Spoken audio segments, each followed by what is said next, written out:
Thank you so much, Emmanuel, for joining me today for this conversation. You're I know that welcome. you have a very, very busy schedule. Everyone, you should know that Emmanuelle is the principal clinical psychologist at the International Medical Clinic. She has more than 20 years of experience. And, we have worked on a different project before together on how to protect children online. A very insightful session as well. But today, I really wanted to have this conversation with you because it's a topic close to my heart. I'm also a third culture kid from Senegal and Slovakia, having grown up in Japan. So I understand this feeling of not belonging anywhere or always starting over, wondering where home is.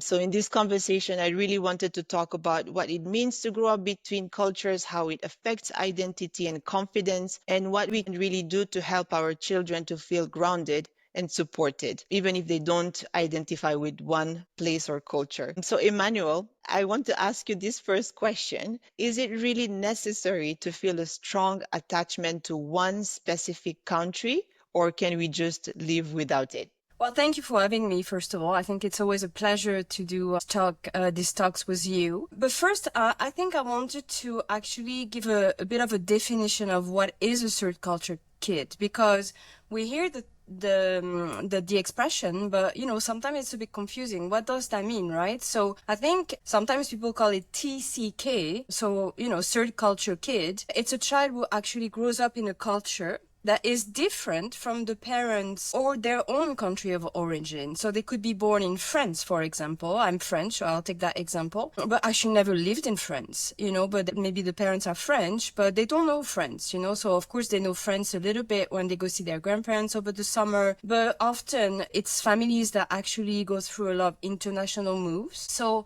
that means that there's a sort of a bending of elements of the parents' culture, which would be the first culture, and the culture that they live in, which would be the second culture. So, for example, a French person living in Singapore, second culture would be Singapore. And that would form a unique third culture. And so sometimes that can lead to a strong sense of adaptability and global awareness, which is absolutely wonderful. Sometimes it can lead to challenges and with identity and belongings. To answer your first question about having a strong attachment to one specific country, I would say no, not necessarily, because many people actually develop a global identity. So the third culture kids often feel rooted in movement and experience, not necessarily in geography. And so that's very interesting because belonging for them might be through other components like sharing values, relationships, school communities, and not just a national identity. So of course, that's also respecting the local norms and adapting to them. So here we are in Singapore, so adapting to the Singapore culture, enjoying maybe all the cultural sides of Chinatown or the Malay Quarter or all the wonderful things that we can experience here. But also they might not have an emotional attachment to the country of origin of the parents, right? So it could be more an attachment through the grandparents living there or through also maybe some French national holidays because their parents are going to celebrate. So not having a fixed identity, it can be a good thing. It can actually foster openness, adaptability, empathy as well. And of course, it's very valuable for these kids because they might thanks to this, they might be able to have a global career, working internationally and being able to adapt really easily. But also in their relationships, they could be able to develop relationships with people from different cultures a lot easier. So that's all positive points. However, at times, like national identity is also important to get emotional stability and a sense of home. So if that's lacking for some kids, it could actually feel a bit disorienting and the kids could feel a bit lost. So for example, I thought I would give an example of again the French kids, right? So they may identify France as home, right? And often it's because it's the country of the parents and because their grandparents live there. So they might go over the summer to spend time in France. So France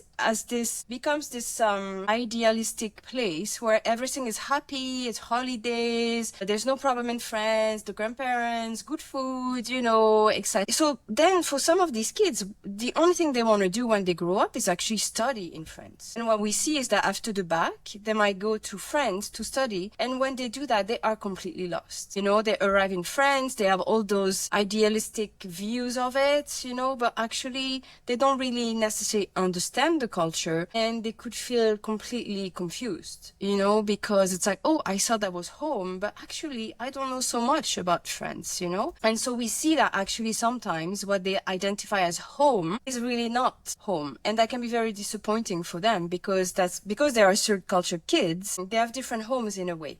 Home is usually where the parents are. So that could be Singapore or the USA or England or wherever. And France then might be disappointing, not because of France, but because they realize maybe it is not home. Right? But there are a lot of positives as well, you know? So for these kids, they will be able to have really good empathy. They're going to develop empathy because they actually usually mix with kids who are in similar situation, and they are able to see if someone is feeling a bit lost or having a difficulty to adapt to a new country. And so they will be more open-minded, which obviously is quite wonderful, because that will bring them a lot of skills that actually they might not develop if they were living in one country with their family of origin. Also, what we see in the third culture world, I would say, is that actually many people, they will form sort of like found families, you know, or chosen communities. So maybe with other schools, Facebook groups, you know, like here in Singapore, we have a wonderful group of the French community called Singerfrog, and it's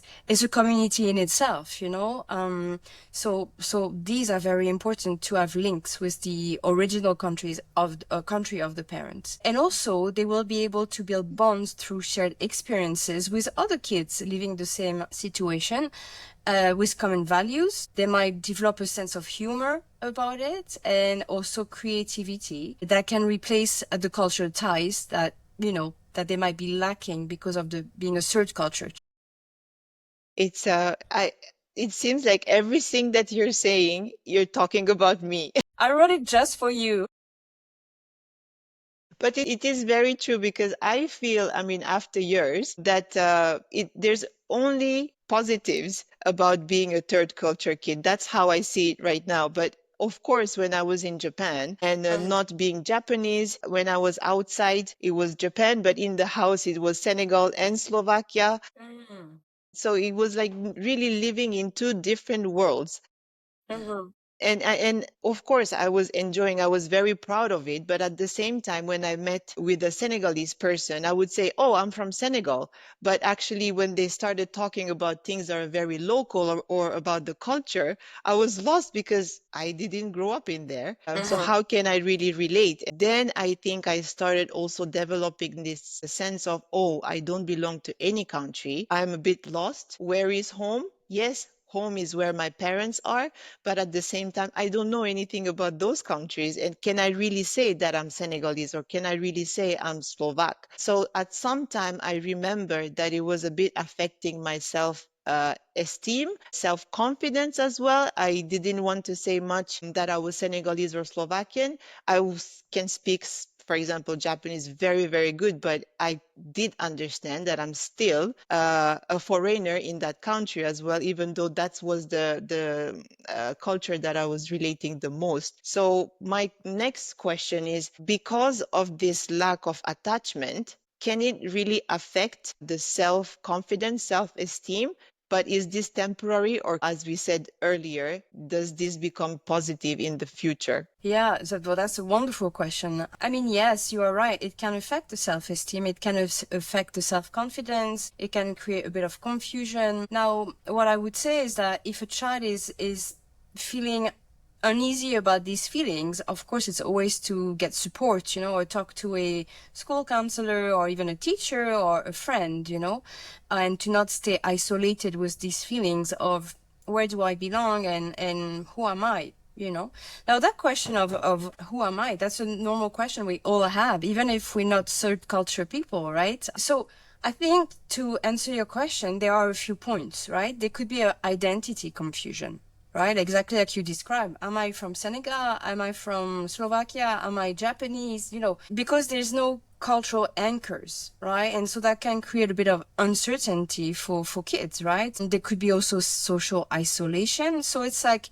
having a difficulty identifying with any group, right? And always having this feeling, I'm an outsider, right? Where do I belong? I don't belong to anywhere, right? It could be even harder for kids because for teenagers, I was going to say, because teenagers, they already have that question, who am I, right? So if we add now the third cultural aspect of it, that's even more confusing. And so sometimes, we have to listen and see the signs and obviously be able to help them. It can also be harder to form deep connections without a shared cultural reference, feeling misunderstood sometimes, feeling guarded, not fitting in, fitting in but not really, and that create a little bit of feeling rootless in a way. So where are the roots, So if I don't have roots, maybe I feel a bit lonely then. I have no, it's almost feeling like I have no home culture. Where's my home? I don't know. My parents' home is France or Senegal or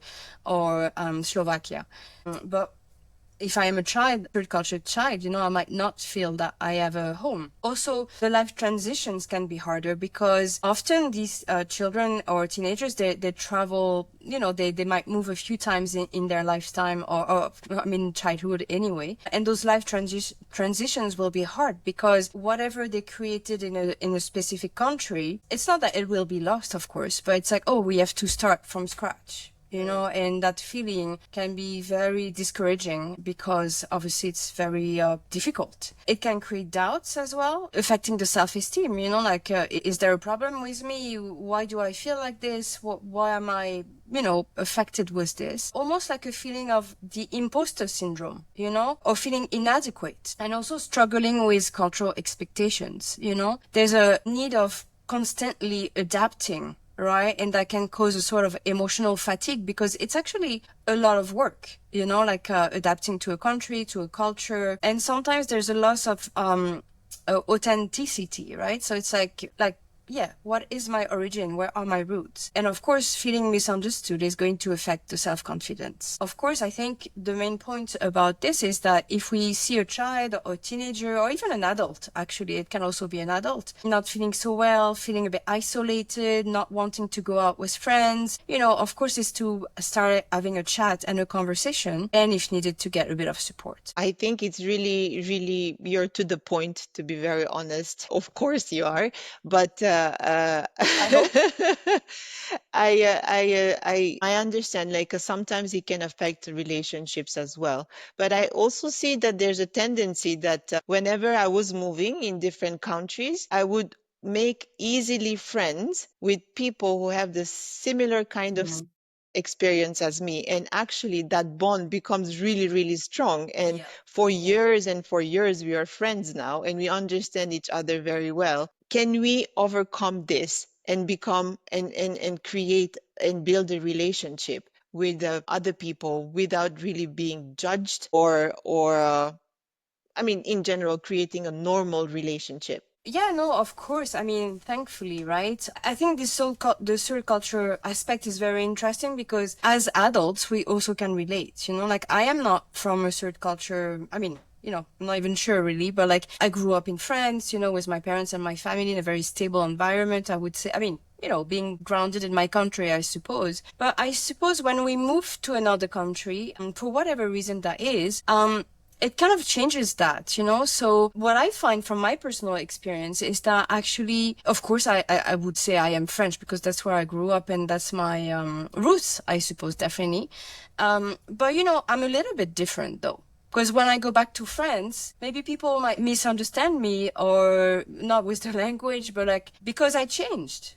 Because I feel maybe living in another country is a rich experience. We get to understand more cultures, we get to travel, we get to adapt, we get to, so yeah, I would say actually definitely it's positive, and kids who are struggling with it, if they get a bit of support, and what's important always as a psychologist, I would say, is to be able to externalize, right? If we keep inside what we feel, it's like a pressure cooker. There's a point where we don't know how to cope with this, but if we can talk about it, so either to a friend or a parent or a teacher or a school counselor or a psychologist, or even grandparents sometimes, definitely there's there's a possibility to adapt and to feel good about it, and to embrace this, to embrace being a third culture child, because it is an identity. Yes, I feel empowered. So, how can I really help my children feel like they belong if they don't fully identify with any one culture? So, there's an animal that actually, I think, I want to give the example because, the chameleon, right? The animal that actually will change color when they are on a leaf, they become green, and then where they're on a sidewalk, they become gray. And I mean, I think that's absolutely wonderful to be able to do that, right? Of course, we cannot do that, but adapting is going to be a similar experience. It's molding the identity to fit different settings, right? And finding the true self in different abilities to adapt, I suppose, like the chameleon animal. Right? Now, when it comes to children, where they belong and how they can fully identify to a culture, I would say, first of all, again, communication. Always to me, like so they don't keep inside, right? So they feel it's okay to talk about this or fragmented identity. Or first of all, I think it's normalizing the experience. It's like maybe to talk about the term third culture kids, right? So they can feel seen and understood. It's not just them feeling like that. It's many children living in Singapore, but other countries could be the USA or, Japan, like you gave the example. Validating the complex emotions, like the feeling in between is normal, right? And to present it as a richness, something that is actually a positive thing. Also sharing, like you were giving your personal example, sharing your own stories, right? So you can model honesty and connection with your kids, So saying, well, I remember when I was a teenager, like it was difficult. I was speaking Japanese and, but maybe I still didn't fit in, right? So if you use your own experience, it's good for the kids to be able to reflect on that as well. Creating a unique family culture. So like you said, when you were going home, you were going to Senegal and you were going to Slovakia. And I love this idea actually that yes, we live in Singapore, but when we go home, we are not, I mean, we are in Singapore, of course, but like, our objects, the decor we have in our house, maybe we have a poster of France or Slovakia or Japan or, with all the little objects that we gathered, in our experiences. And like you said, it's like we are in Singapore, but with our culture. Or cultures, actually.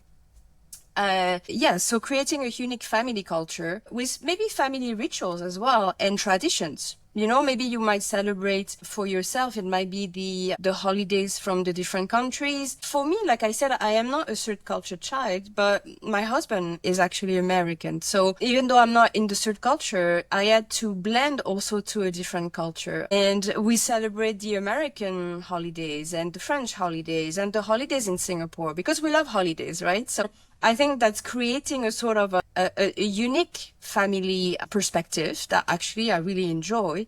And like I said, we're going to incorporate different elements from the different heritages, like for example, food, music, language. So I think for your kids, it could be, it's the French National Day. So we're going to put flags and we're going to eat, I don't know, a typical French dish that they like, or when it's the 4th of July in my family, it would be the American celebration. So we're going to have burgers and this kind of things, so it's creating different, like a unique family culture with a melting pot of different traditions. Also anchoring them in core values, because all the different cultures have core values that actually might be similar. Respecting family, the values like kindness or curiosity over the national identity or identities, actually, I should say. To also give a internal stability, even though there are external changes. So that's why I like your expression is wonderful to say when I was going home, I was not in Japan. It was a different culture. It's really a wonderful way to see it. Also helping kids, and sometimes that's also for us adults, right? And that's important that we can do that so we can model for the kids, right? So building a community, so encouraging friendships with multicultural peers. Thankfully, like in Singapore, for example, it's a lot of international schools, so that's quite easy. But in other countries, like maybe Korea or maybe Japan, actually, I don't really know, but there might be less international expats, you know? So how to connect with people from my parents' culture? So if we take maybe Senegal or France or Slovakia, maybe it's to link with the embassies, or what do they have cultural celebrations, or also groups, you know, like Facebook groups, like in Singapore is actually wonderful, but there might be some for every culture or every nationality. And that's building a community so they can identify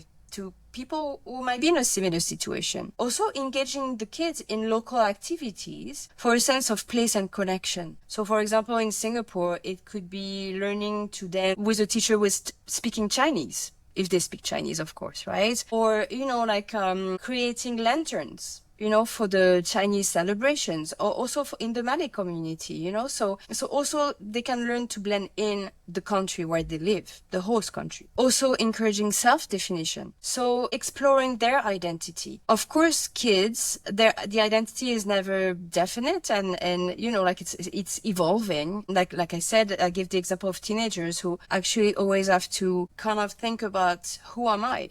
Right? And that's for third culture kids, but also kids who live in France or USA, or, you know, so it's normalizing that, you know? Yeah. So it's encouraging this reflection around that and normalizing. I think that's very, very important. Also reminding the kids or teenagers that it's wonderful to embrace multiple identities, you know? It's a strength, not a flaw. Finally, I would say what we can do as parents or professionals is also trying to provide an emotional safety. So creating an environment where tough questions and emotions are welcome, like a secure emotional base is almost, I would say, maybe more important than the national roots, you know, because that means I can discuss my concerns. I can also feel that maybe I'm lost or confused, or that I don't fit in, or I feel disconnected, or, you know, and I think that's a really good base for kids. So then they can think about it and having a reflection around that, and also normalizing it. It is normal to feel like that because you are a third culture child, or because we just moved to Singapore, or because we're moving back to France, or, you know, so again, normalizing and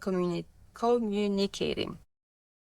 Perfect. I think like it's really true. I love parties. I love celebrating as well. So having more excuses to do this is really, really great. We try to do that in our household as well. But yeah, I think it's a lot of positive actually. It's positive than negatives for sure. I really enjoyed this conversation. We can go on and on. Yes. We could. Just one more thing, because you were talking about people leaving Singapore soon. Like every year, you know, people move to different international relocation. And I mean, what we see for the kids, it's always heartbreaking, you know, it's always heartbreaking because they created their own identity in the country, the host country, and they're leaving France, you know. So it's like, okay, we have 6 weeks left in Singapore. What do we really want to do before we leave? So I always give, I know it's a little cheesy, but okay, I really want to go see the Merlion one more time, you know, or take a photo, or so it could be for the kids with their friends, like having a living party, maybe writing cards for the friends that they're going to left behind. And also as a family, right? That aspect is important too, because some people might be very happy to leave, for example. It's exciting as well. It's a new experience, but it's also saying goodbye to a country, you know? So as a family, what do we want to do? What is our bucket list? You know, do we want to go to Sentosa for the day, or whatever people like that? Because it's saying goodbye to a community, to a culture, but also to a country where we lived for 1 year, 2 years, 3 years, 10 years, you know? So it will always stay with us, you know? While we lived in Singapore, we lived in the USA, we lived in Japan, or wherever that is, and that will always be part of our identity. So saying goodbye, I think, is important. And anyway, we are nowadays very, very connected. So we can always get in touch. We can talk to each other face to face, which was not happening back in the days. But I think that's also important, maybe to remind them that you're still friends, and not because you're not in the same country, it means that it's completely over, but we are still connected. Thank you so much for your insights. It was very interesting. I feel empowered. I feel more confident to raise third culture kids. Thank you. Thank you, Emmanuel, for your time. I know you're very busy, but thank you again. Merci beaucoup.